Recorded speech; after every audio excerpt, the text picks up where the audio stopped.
They said I owed thousands in rent until I printed every receipt in front of them. The rent portal pinged me awake like a fire alarm. Past due. $3,940. I lay there with the blue light on my face, heartbeat syncing with the notification bubble. The number sitting there like a dare. I've never been late on rent.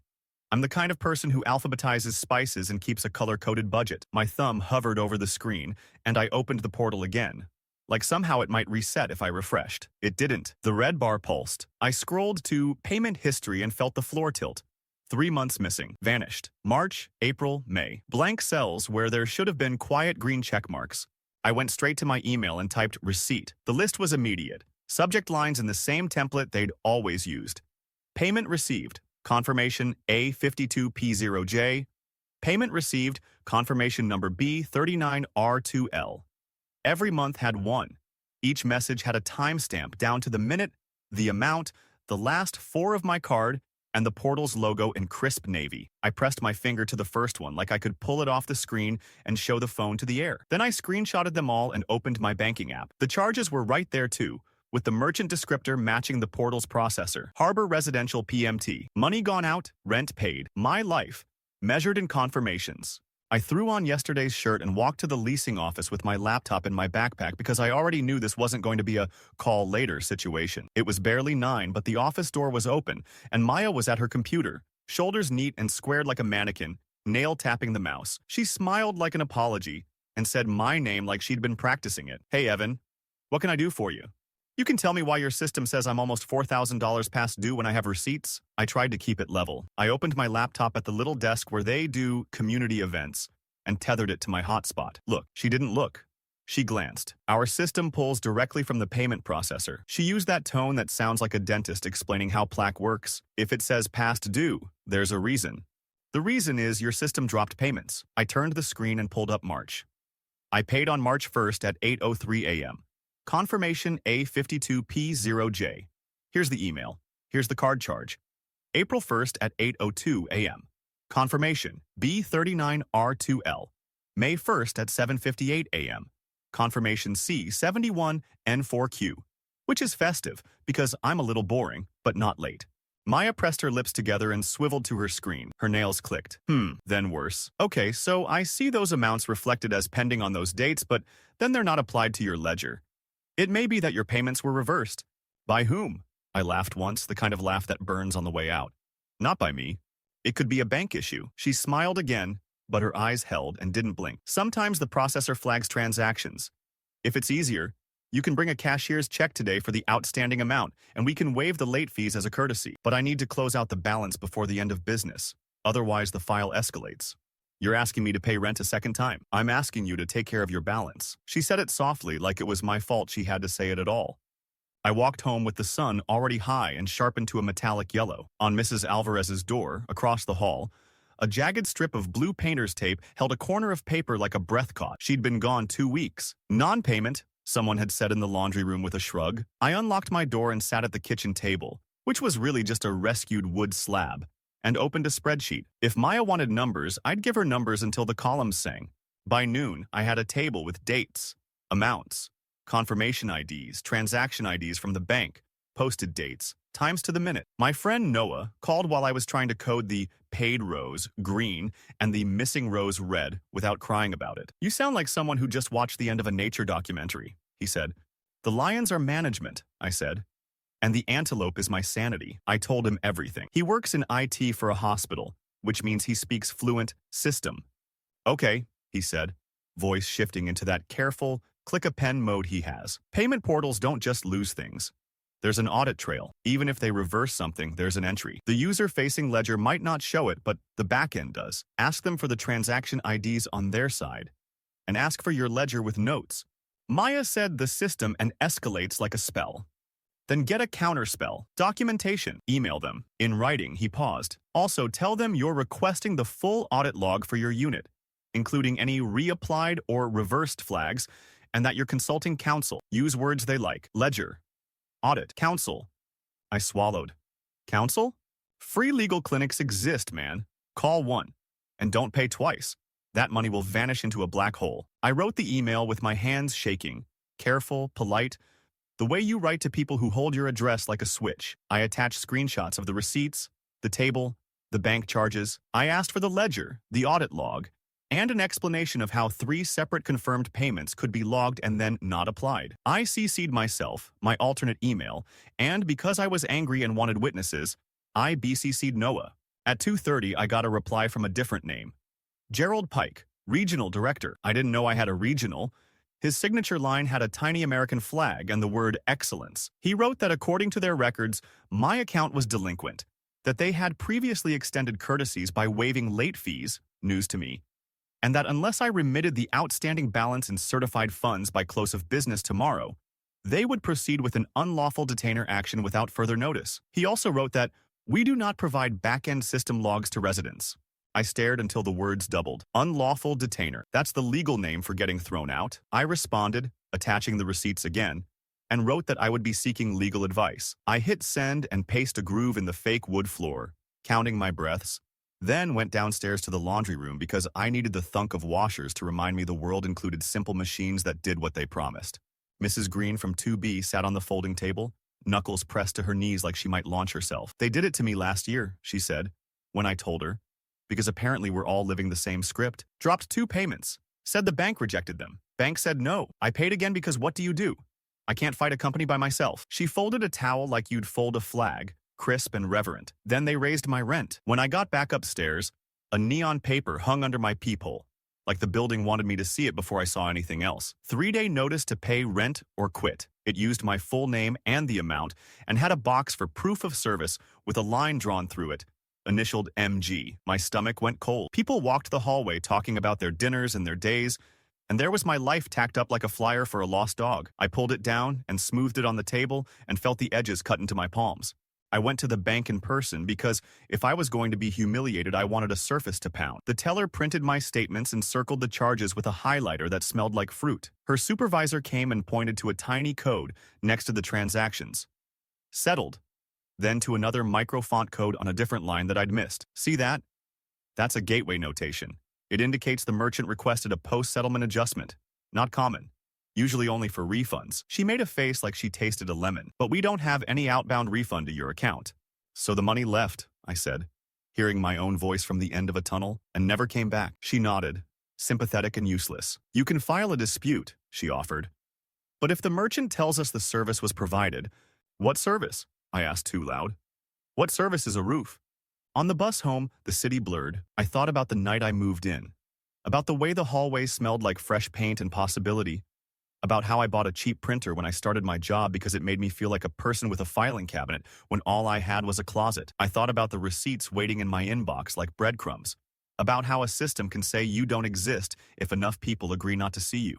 When I opened my door, the afternoon light was tilted across the floor, and my laptop was still at the table showing the spreadsheet in neat little rows. I sat down, added a new column called Evidence, and pasted links to every email receipt next to the corresponding month. I printed one page, to see it on paper, to hear the clean animal sound of the printer waking up, and the page curled into my hand, warm with proof.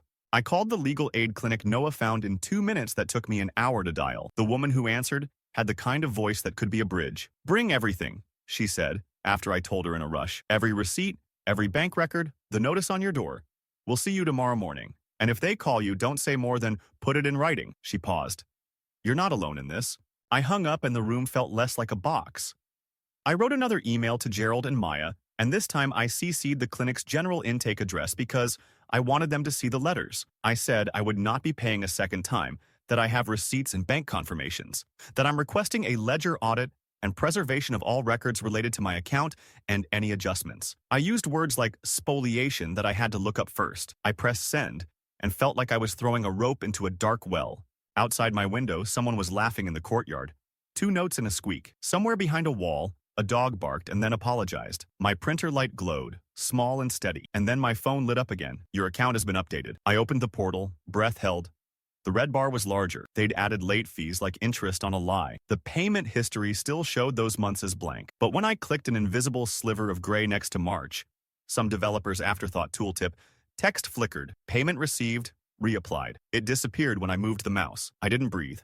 I hovered back over the same pixel, and there it was again for a second.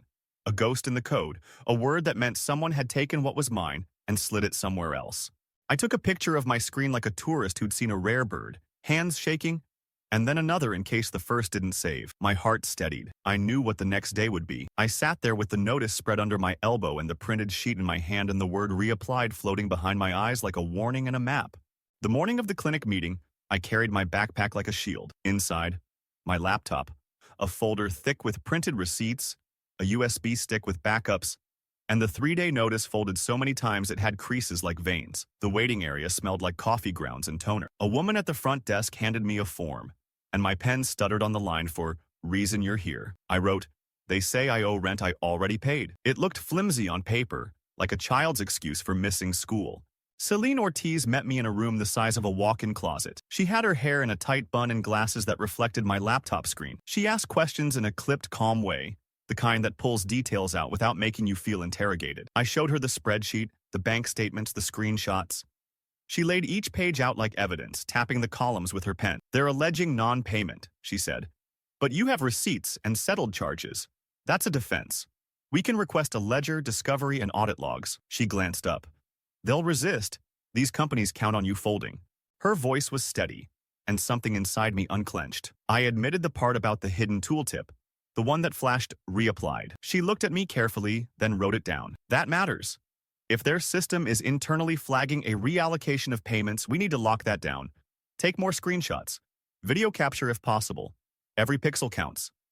She scribbled again. Do you have a printer? I laughed too hard. Yeah, cheap one. Good. Bring it to court. I blinked. Bring my printer? They'll claim screenshots can be faked. If you log into your email in front of the judge, open the receipt, and print it right there, there's no rebuttal.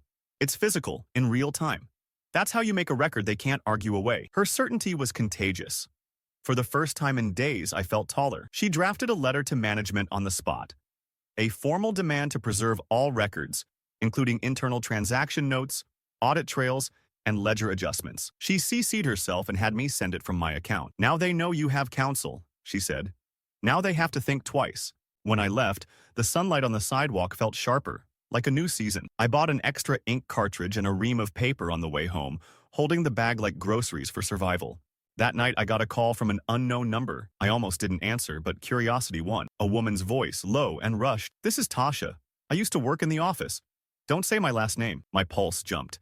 She told me how the system worked, how payments could be reapplied to a holding account, how managers got pressured to keep delinquencies high because late fees padded the books, how residents who fought usually lost because they didn't have hard copies. It's not an accident, she said. They call it optimization. I asked if she'd say that in writing. She went quiet long enough I thought she'd hung up. Then, I can't, not yet. But check your emails again. The confirmation IDs, they're unique. They can't erase those. If you show them in court side by side with bank records, it'll blow a hole in their story. They don't expect anyone to line it all up. The line clicked dead. I sat there staring at my phone like it might confess. At midnight, unable to sleep, I opened my portal again. The red past due bar had grown, swollen with new late fees, but I wasn't numb anymore. I clicked the screen record button, hovered over March and caught the word again. Reapplied, before it blinked out. Proof of the ghost in their machine. I saved the file twice, once on my laptop, once on the USB. The printer hummed when I tested it, rolling out a fresh page with payment received, confirmation a 52P0J across the top. I laid it flat on the table next to the notice of eviction. Paper against paper, one lie and one truth. My apartment was silent except for the cooling tick of the machine. I realized then, they weren't just trying to take my money. They were trying to take the story of my life here and rewrite it. And tomorrow, for the first time, I'd get to tell it back. The days between the clinic visit and the court date stretched and twisted. Every time I opened my email, there was another message from Gerald Pike's office, each more clipped than the last. Outstanding balance remains unpaid. Further delay will result in immediate escalation. Final notice before legal proceedings. The words stacked like bricks around me, trying to wall me in. I kept printing. Every receipt, every bank record, every screenshot. My apartment became a forest of paper, neat stacks on the kitchen table, on the counter, even on the floor by the couch. The sound of the printer had become my metronome. Whir, feed, click, spit. I was building an army out of ink. Noah came over one night with takeout and an old monitor under his arm. Dual screens, he said. So you can keep your spreadsheet open while you scroll through email. Faster cross-checking. He dropped the box of lo mein on the table and plugged the monitor in. Then he showed me how to set up a screen record macro. If they try to change something again, you'll catch it. We ate with the printer humming behind us. At one point, I showed him the video clip of the tooltip flickering. Payment received. Reapplied. He leaned closer, squinting at the pixelated text. That's their screw-up, he said. They can hide things in the front-facing ledger, but these little tooltips come from raw database entries.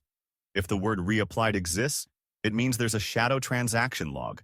They'll never hand it over willingly. I felt a pulse of adrenaline.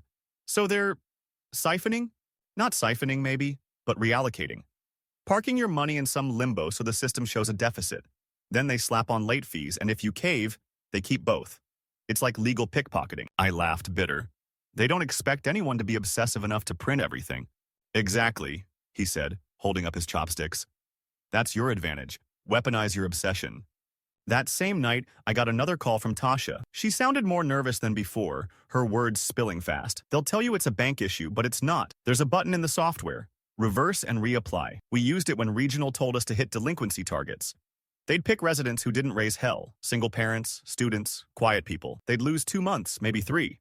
Most just paid again because they couldn't risk court. Why are you telling me this? I asked quietly, staring at the paper towers on my table. Because I couldn't stop thinking about Alvarez. The lady they kicked out last month? She cried in the office, said she had receipts. Gerald laughed after she left, called it bonus revenue. I quit the week after. Her voice cracked, then steadied. I can't give you documents. They monitor ex-employees, but if you show your receipts live, in court, they won't be able to twist it. Judges like paper. Bring your printer. That sound. That's how you win. She hung up before I could thank her. I sat in the dark, the glow from the extra monitor painting the walls, the stacks of receipts around me like a barricade. 2 days later, Maya slipped another notice under my door. This one brighter, bolder, threatening lockout if the balance wasn't cleared. I snapped a photo of it, added it to the folder, and taped the notice to the wall above my desk like a trophy. They wanted me cornered. Fine. I'd fight from the corner. The clinic scheduled a pre-court prep. Celine walked me through the process. The judge would hear both sides, ask for evidence, then decide whether the eviction moved forward. They'll try to overwhelm with official-looking ledgers, she said, adjusting her glasses. Don't get rattled. Keep printing, calmly. Each page is a nail in their coffin. I asked if I should bring all my stacks. She smiled faintly. Bring them, yes, but the real performance is live. Judges trust what they watch unfold. That night, I practiced. I sat at the table, logged into my email, clicked a receipt, hit print, and laid the page down like a card in a game, one after another until the table filled. I imagined Gerald watching, his ledger thinning against the weight of paper. The printer whirred like a drumbeat, and for the first time since the nightmare began, I felt something I hadn't in weeks. Not fear, not exhaustion, control. When the court date finally arrived, I carried the printer under one arm and the box of paper under the other, my backpack cut into my shoulders, heavy with proof. People stared as I crossed the courthouse steps, but I didn't care. Let them stare. I wasn't just showing up to defend myself. I was bringing the truth in ink and sound, ready to lay it out for the world to see. The courthouse waiting room smelled of floor polish and nerves. People sat in rows of plastic chairs, holding folders, manila envelopes, coffee cups clutched like life preservers. I put my printer on the chair beside me like it was a companion. Every so often, someone glanced at it, then at me, then back at the floor. I didn't care. Celine arrived in a gray blazer and nodded once at the sight of my arsenal. Printer, box of paper, backpack bulging with receipts. Good, she said simply, like I'd remembered to bring water to a desert. She signed us in with the clerk, then leaned close. Remember, calm, steady. Let them make the noise. You bring the proof. When our case was called, I followed her into the small courtroom. It wasn't dramatic. No soaring ceilings or wood-paneled grandeur. Just fluorescent lights, a judge's bench, a few rows of seating. Gerald Pike was already there, flanked by Maya. He wore a navy suit and a smirk that made me want to shred paper with my teeth. Maya avoided my eyes, studying a folder in front of her. The judge, a middle-aged man with tired eyes, asked for opening statements. Gerald stood smoothly, his voice polished from practice. Your Honor, this tenant has failed to pay rent for 3 consecutive months. Despite repeated notices and courtesies extended by management, the account remains delinquent. The total owed is $4,326, including late fees. We request immediate possession of the unit. It was a recital, neat and rehearsed. He slid a packet across the table to the judge. Their ledger. Numbers in neat rows, my name on top, March, April, May, marked unpaid. The judge turned to Celine. She rose slowly, her voice measured but firm. Your Honor, my client has paid rent each of those months in full and on time. We have receipts, bank records, and confirmation IDs issued by the company's own payment portal. The issue is not non-payment but misapplication of funds. Today, we will demonstrate that in real time. The judge raised his brows slightly, intrigued. Proceed. Celine gestured, and I stood, carrying the printer like a sacred object to the little table with outlets. My hands trembled, but I plugged it in, set my laptop beside it, and connected the cable. The machine hummed awake, green light steady. Mr. Harris, Celine said, addressing me formally for the record, can you log into your email and show the court your rent payment confirmation for March? Yes, my voice cracked but held. I opened Gmail, searched, payment received March. The email appeared instantly. Payment received. Confirmation, A52P0J. The header bore the company's logo. The timestamp, March 1st, 8:03 a.m. I clicked print. The printer whirred, fed, spat. The sound filled the room, sharp and undeniable. I picked up the page, still warm, and handed it to the bailiff, who passed it to the judge. He studied it, lips moving as he read the details.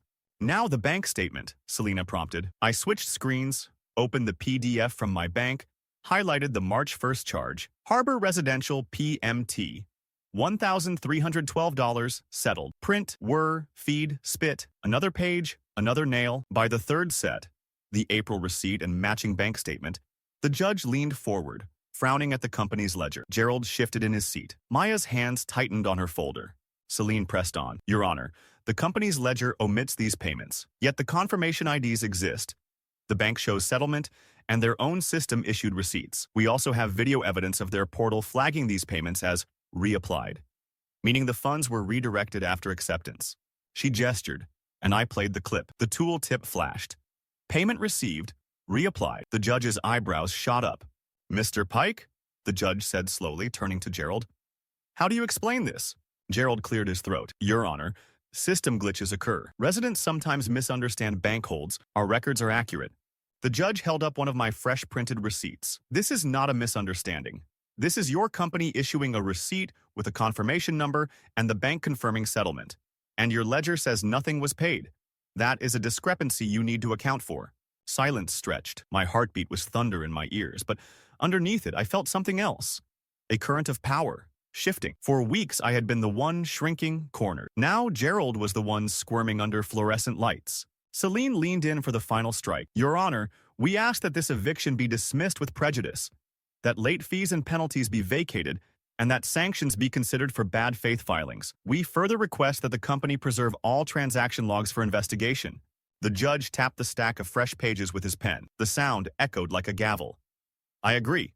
Case dismissed, and I'll be forwarding this matter to the Housing Authority for review. The words landed like a door slamming shut. On Gerald. On Maya. On weeks of threats and notices. I exhaled for what felt like the first time in a month. When we left the courtroom, Gerald didn't look at me. Maya glanced once, her face pale, then turned away. Outside, the printer was still warm in my hands, as if it knew. I carried it down the courthouse steps into the bright air, the sound of its last printed page still ringing in my ears like victory. I didn't sleep that night, even with the case dismissed. My body was still wired, humming with the sound of the judge's words echoing in my skull. Case dismissed. But relief wasn't clean. It was jagged, like glass in my chest, because the story wasn't finished. I kept replaying the look on Gerald's face, tight jaw, eyes darting, and the way Maya couldn't meet my eyes. They'd been caught, cornered by the one thing they couldn't erase. Paper. But if they'd done it to me, they'd done it to others. Mrs. Alvarez, Mrs. Green. How many people had been too scared, too tired, too broke to fight? The next morning, there was an envelope slid under my door. Inside, a letter on company letterhead, with words so careful they practically shook. We regret any inconvenience caused by a clerical error. As a gesture of goodwill, your account has been credited. We appreciate your residency. It read like surrender dressed up as customer service. They offered to waive my next month's rent. I wanted to laugh, or burn it. Instead, I pinned it to my wall next to the eviction notice. Lies and apologies, side by side. Evidence of the story they tried to write and the one I forced them to acknowledge. Celine called later. They'll try to paper over this. Take the credit if you want it, but don't sign anything. She paused. And keep everything. If Housing Authority calls, they'll want the files. That night, I heard a knock on my door. It was soft, hesitant. Mrs. Green stood in the hall, clutching a grocery bag. "I heard what happened in court," she whispered. "People talk." Her eyes were wide, almost disbelieving. "You won?" I nodded, and she exhaled like she'd been holding her breath for a year. She came inside, sat at my table, and told me about her own ordeal. 2 payments.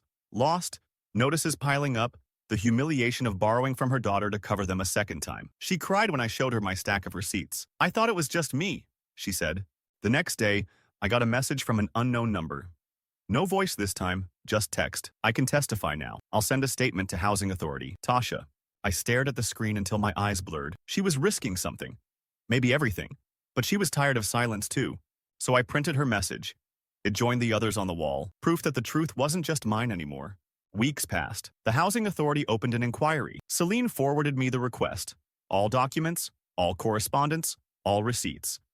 I dropped a banker's box on their desk so heavy it bent the clerk's arms. Inside, the story they couldn't erase, page after page. Gerald resigned quietly a month later. Maya disappeared from the office, replaced by a new manager with a pasted-on smile. Rumors swirled about an internal audit. I didn't care. My rent showed up in the portal again. Green check marks, neat and smug, as if nothing had happened. But every time I clicked Pay Now, I also hit print. The sound of the machine had become a ritual. Proof in hand, every month, whether they liked it or not. Sometimes, when the night is too quiet, I flip through the stack of receipts like a deck of cards, each one a reminder. They tried to erase me. They failed. And when the paper curls warm in my hand, I hear that day in court all over again. The whir, the feed, the spit. Truth pulled into the open, one page at a time. The investigation dragged on for months, longer than I expected. Housing Authority officers interviewed me twice, taking copies of everything.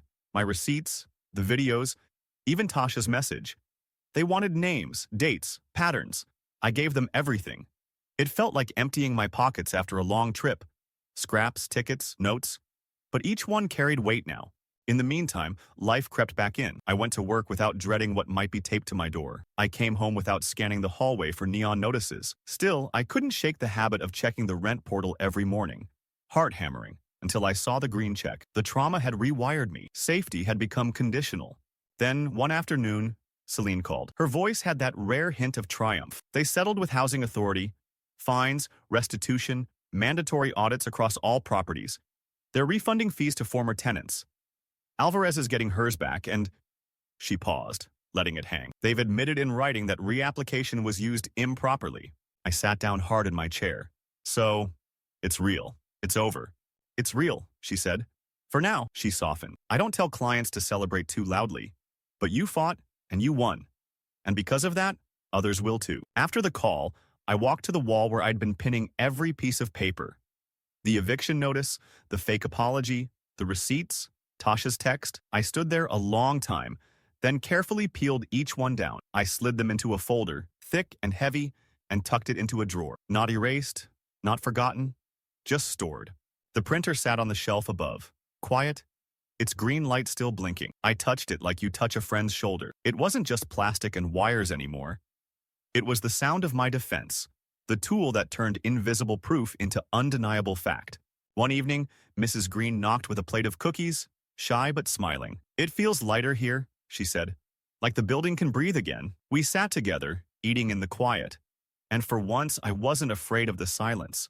Weeks later, I saw Mrs. Alvarez back in the courtyard, visiting neighbors, her laugh sharp and bright. When our eyes met, she nodded once like we both knew the same secret. That survival sometimes looks like paper in a stack, proof no one can deny.